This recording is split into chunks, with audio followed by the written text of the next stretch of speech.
Bar council of Maharashtra and गोवाच्या निवडणुकीत ज्येष्ठ विधिज्ञ ॲडव्होकेट मिलिंद थोपडे यांनी विजयाची हॅट्रिक साधली।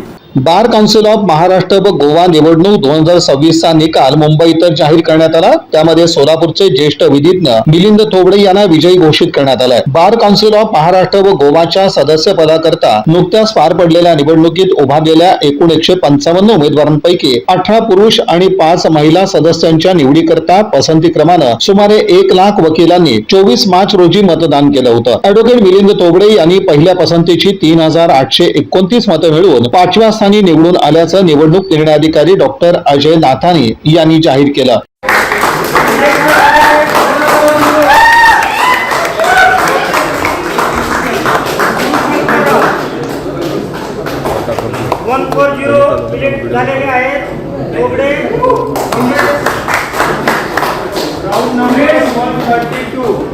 Candidate serial number 140 Thopde Milind Shivshankar elect झालेले आहेत।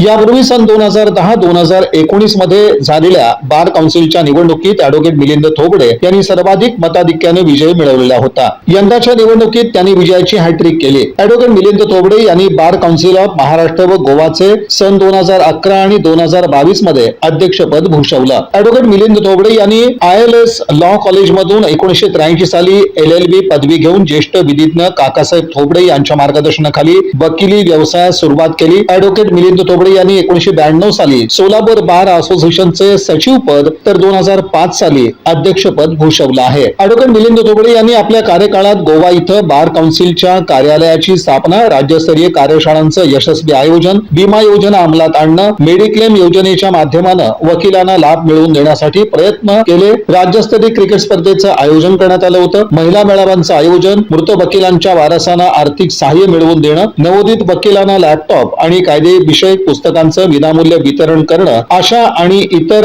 विविध उपक्रम राबवून सतत गरजू वकिलांना त्यांनी सहाय्य केलं आहे। ॲडव्होकेट मिलिंद थोपडे यांनी सन 2022 मध्ये काकासाहेब थोपडे फाउंडेशनची स्थापना करून त्या माध्यमातून देखील विद्यार्थ्यांकरता राज्यव्यापी मूटकोर्ट कॉम्पिटिशनचं आयोजन, अत्यंत प्रतिकूल परिस्थितीतून वकिलीचे शिक्षण पूर्ण करणाऱ्या वकिलांना आवश्यक पुस्तकांचं विनामूल्य वाटप करून त्यांचा सत्कार समारंभाचं आयोजन करून सामाजिक उपक्रम राबवले आहेत। महाराष्ट्र आणि गोवा बार काउन्सिलची निवडणूक मार्च 2026 मध्ये लागलेली होती। त्या अनुषंगाने महाराष्ट्रातून एकूण 155 उमेदवारांनी 23 जागांकरता आपलं नशीब आजमावलेलं होतं।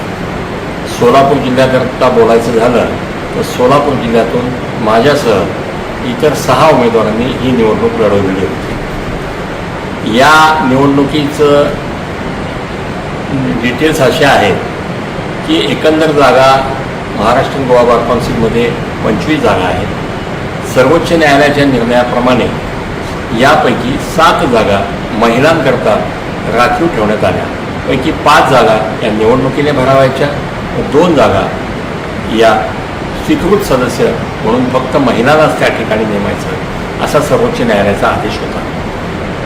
एकंदर मतदार संख्या जवळजवळ 2 लाखाची होती, परंतु ज्या वेळेला 24 मार्चला मतदान झालं त्यावेळेला 91,000 इतक्या मतदारांनी आपलं मतदान केलं। या निवडणुकीचं वैशिष्ट्य म्हणजे पसंती क्रमांकाची मतं कमीत कमी 5 आणि जास्तीत जास्त 23 प्रत्येक वकिलांना देता येतात। त्या पद्धतीनं सोलापूर जिल्ह्यापुरतं बोलायचं झालं तर जिल्ह्यामध्ये एकंदर 3700 मतदान झालेलं होतं। त्यापैकी प्रथम पसंतीची मला 1962 इतकी प्रचंड मते मिळाली। त्यानंतर राज्यातल्या इतर जिल्ह्यांची सुद्धा मतमोजणी झाली आणि याचा कोटा जो निघतो म्हणजे जेवढी मतं मिळाल्यानंतरच उमेदवार विजयी होतात तो जवळजवळ 3681 मताचा निघाला होता। महाराष्ट्र आणि गोवा राज्यातील वकील बंधू भगिनींनी माझ्यावरती प्रचंड मतांचा वर्षावच केला आणि कोटा तर कंप्लीट केलाच केला, परंतु 3829 इतकी प्रचंड मते मिळून मी या निवडणुकीत 3ऱ्यांदा पुन्हा एकदा निवडून आलेला आहे। त्याकरता सोलापूर जिल्हाच नव्हे तर संबंध महाराष्ट्र आणि गोवामधील तमाम वकील बंधू भगिनींचं मी अतिशय मनपूर्वक आभार मानतो। धन्यवाद। निवडणूक लढवणारे सोलापूर जिल्ह्यातील स्थानिक उमेदवारांपैकी advocate Asim Bangi, advocate Santosh Navkar, advocate Pradeep Singh Rajput, advocate Dhanashree घाडगे, ॲडव्होकेट महेश कसबे आणि ॲडव्होकेट हेमा शिंदे हे पराभूत झाले आहेत.